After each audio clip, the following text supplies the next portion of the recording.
Hey, what's up, gang? So a little electrical project today. We have two of these beautiful lanterns. X marks the spot. They're gonna go right here, one on each side of the doorway. So we located this one. That's the center of our box. We're gonna use a 3.5-inch octagonal metal box. Lots of ways you could do this.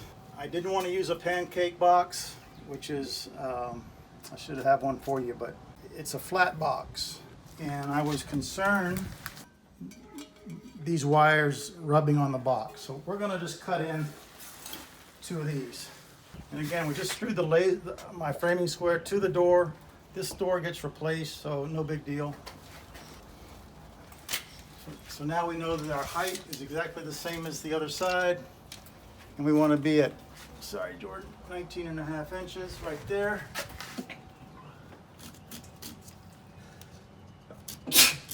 Bless you. Now what I'm going to do, I have a 12-inch, 1/4-inch masonry bit. I'm going to put it here in the middle, and I'm going to drill all the way through the wall, all the way through the drywall on the other side. That's going to locate me on the back, and I'll remove the drywall because we need to add some blocking for this box. This is a closet on the back side of this wall, so I'm not worried about a patch. And the room on the back side of this wall, we're totally remodeling, so it'll be a patch there and it'll be fine in there also. So this is my Bosch Bulldog Roto hammer. What I love about this, it's got a conventional chuck for an SDS masonry bit, but I can remove it. And this one happened to come with a 3-jaw chuck. I think they stopped doing that a while ago, but I love this feature on this drill. It's keyless, and I'm ready to go. I'm just going to use my speed square. Make sure I'm square. No big deal, but try to be square to the wall whenever I drill.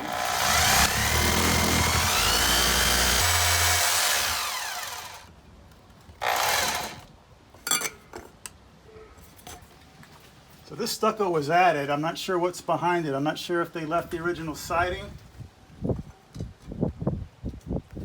and went over it, or if they took it off, and I couldn't really tell when I was drilling.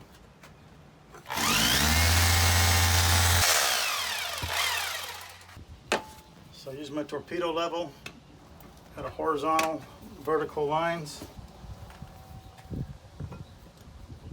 And then I'm just going to line up the center of each knockout on all 4 sides of the box with that line.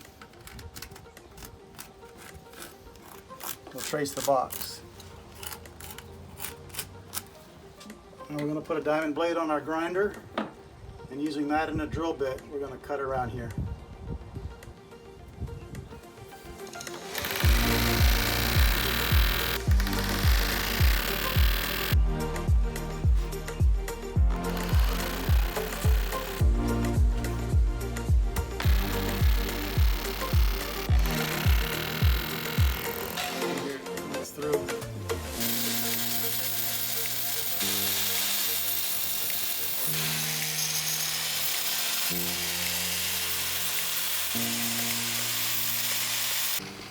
All right, didn't go very deep. We're going to get a chisel and see if we can get it out of there. So we just have a small chisel. We're going to use a ball peen hammer. Don't ever strike a chisel with a claw hammer. These are too hardened faces and it'll chip. Ball peen hammer is softer than the chisel and it won't chip.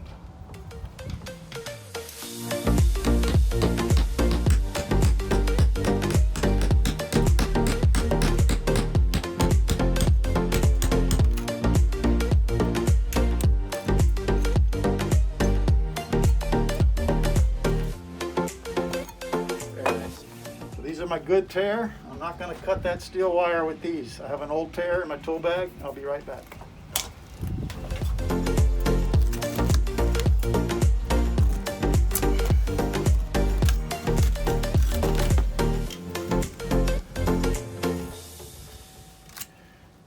got the wire lathe out, or lathe, depending on where you live.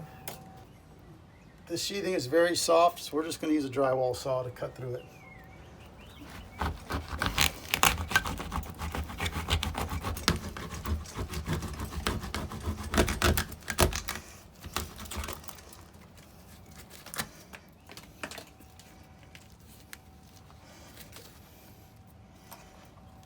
That's all it is.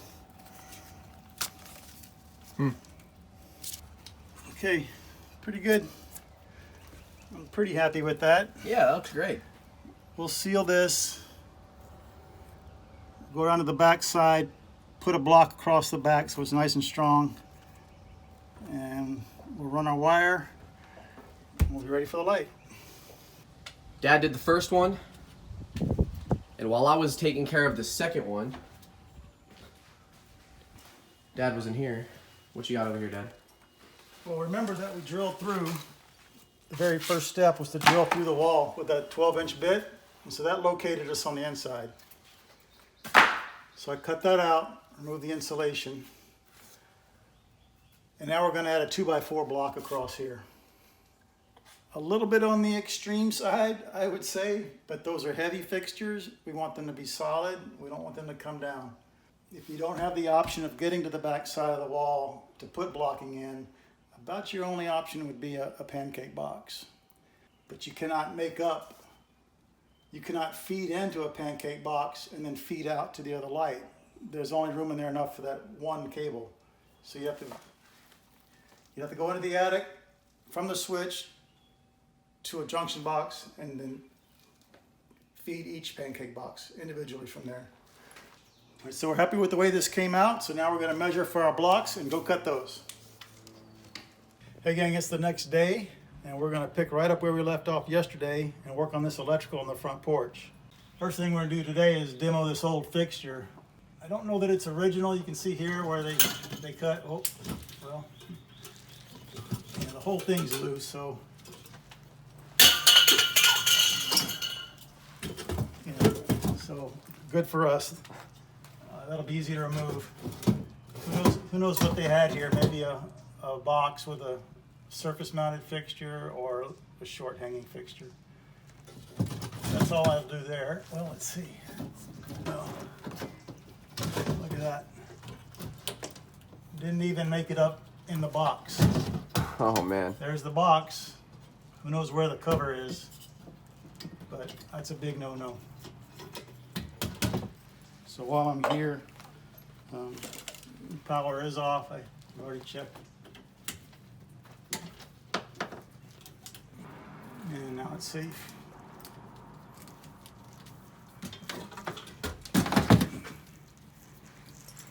That was easy. Yep. Thought that was gonna be a whole. Yeah, I thought I was gonna crawl in that attic. Yeah.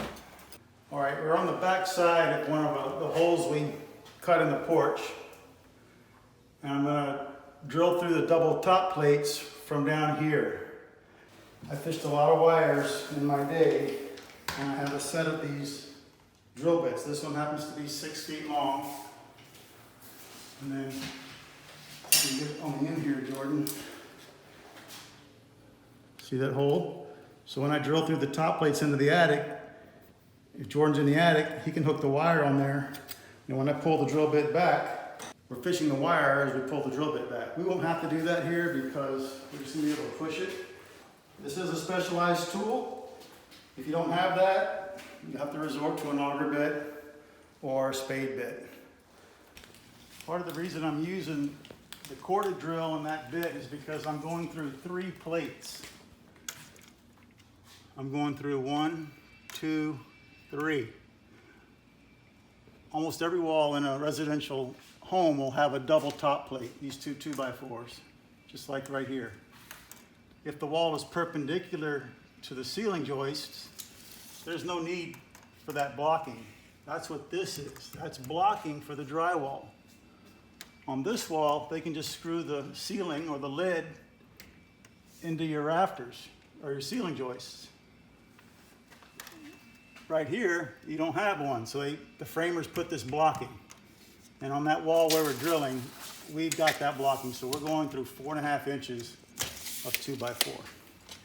Pretty tough to do in the attic when it's hot and you're reaching out and laying across the board. So we're gonna attack it from below. Yep. Instead of up top. I've already been in the attic. I've made sure that there are no wires up there. And then I simply keep this sharpening stone. You will hit nails and stuff. And I just keep a sharp edge on there. All right, so I'm hitting the top plates. But the drill bit is against this sheathing just because of the angle I'm at. And I don't want it there. I want to be more in the middle here, if that makes sense.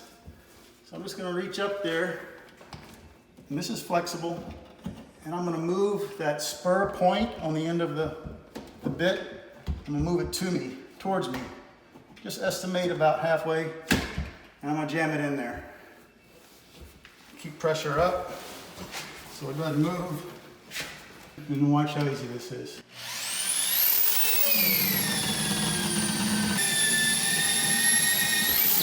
And we're through.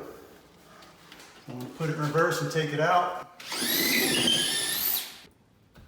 So now I'm going to go in the attic and we're going to fish the wires down here. Okay.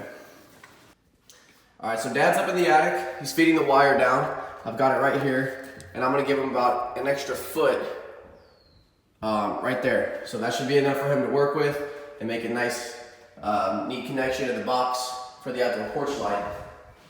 And so now let's head into the spare room, the flex room, and we're gonna do the same on the other side. He's gonna feed the wire down through the insulation, grab it, give him enough room, and the wire will be ran. After we have the wire on both sides,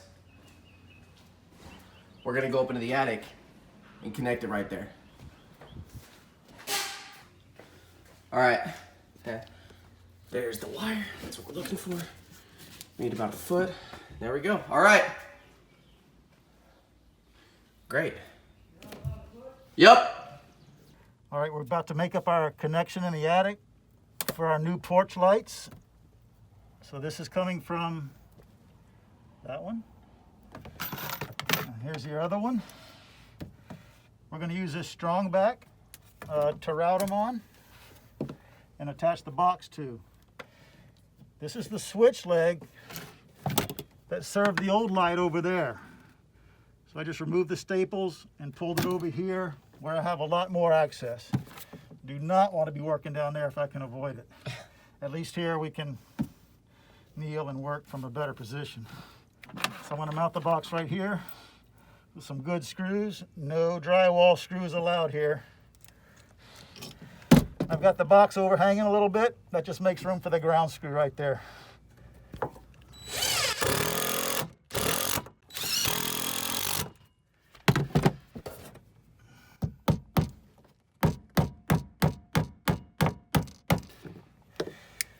I love these. They're made for Romex.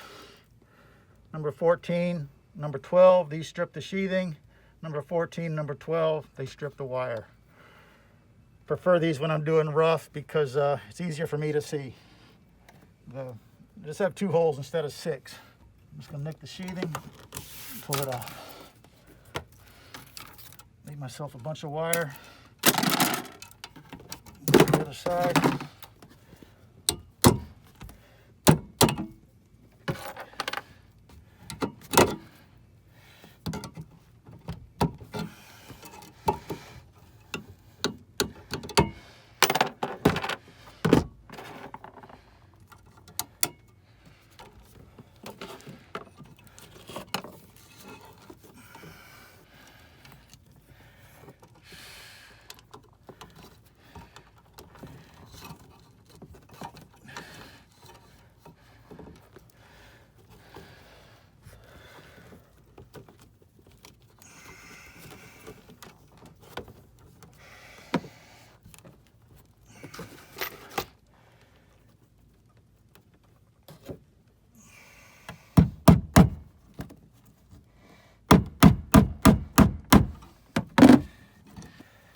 Trying to work fast because it's so hot. But, yeah, it is hot up here. But it does it working fast sometimes. It gets sloppy.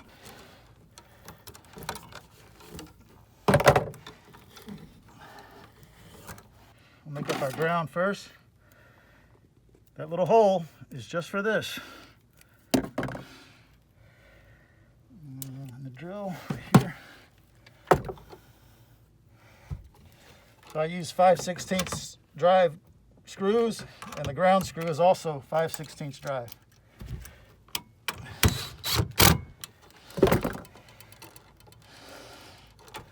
Take all these back.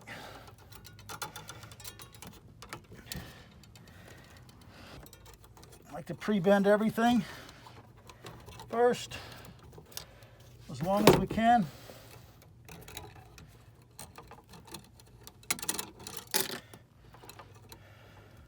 I'm going to pre-twist these 4 number 14s.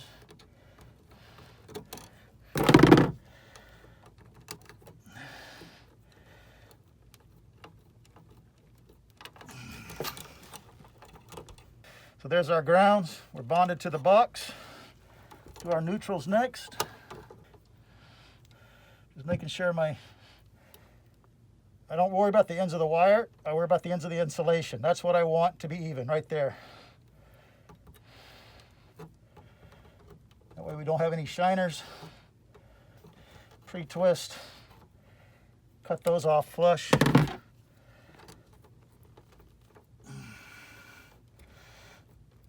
And that one's done.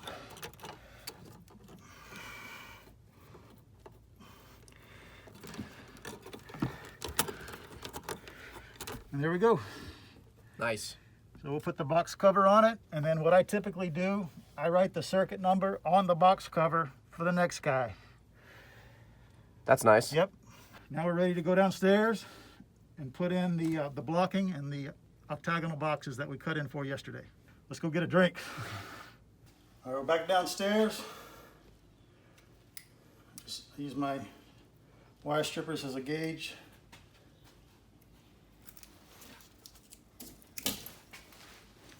So we're going to fish this through the block. See if I can hang it. Yeah, how about that? Got our box ready.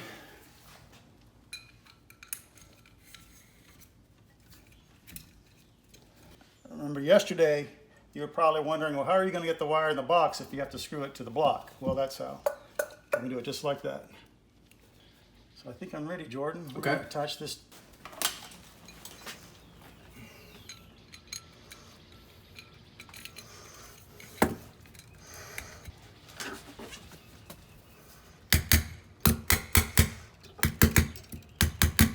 I want that to be a little below. So this is the mounting plate that comes with the fixture. You can see it's going to attach with those 2 screws. And you have all kind of adjustment with these. Just make sure your box and your mounting plate will attach together and align so that this is in the position you want it. You'd hate to get out here when you put up the lights and these don't line up with your box.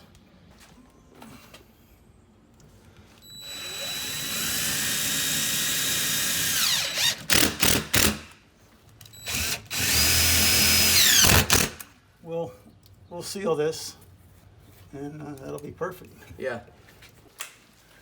So we pre-drilled our block, just makes it easier when you're putting screws in like this.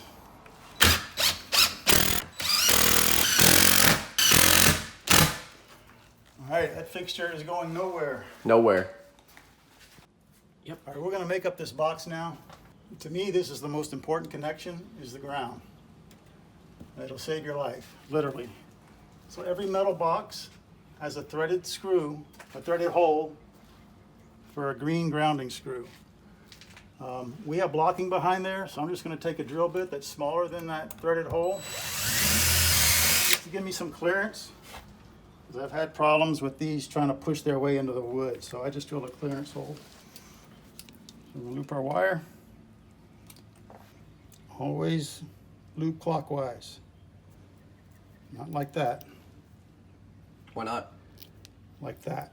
Because when the screw tightens, you'll see that it will close that loop even tighter on itself. If you put it this way, it'll open that loop apart. So we want it to close together and get tighter. Done. I'm going to leave this one long to connect to the ground on my fixture. So I don't need this part. I'm going to show you 3 ways you can connect the wire, the ground wires. You could use one of these and just plug them in. In this case, you'd plug in the box bonding wire, the ground from this, and then a pigtail to the fixture. So those are pretty good, I like them. Another way is you can get these grounding wire nuts. They have a hole in the end. Just like that. That's pretty cool. Yeah. So I'm gonna go old school on you. These are Buchanan C24s with the copper crimp connectors. I love these. They're small. They are forever. And they're strong. But that's an expensive tool. And a lot of times you'll see this in over homes when you're doing a demo, and they're actually can be steel or copper. Steel? Yep. Jeez. Yep. So we are ready for the light. I'm just gonna safe off this one.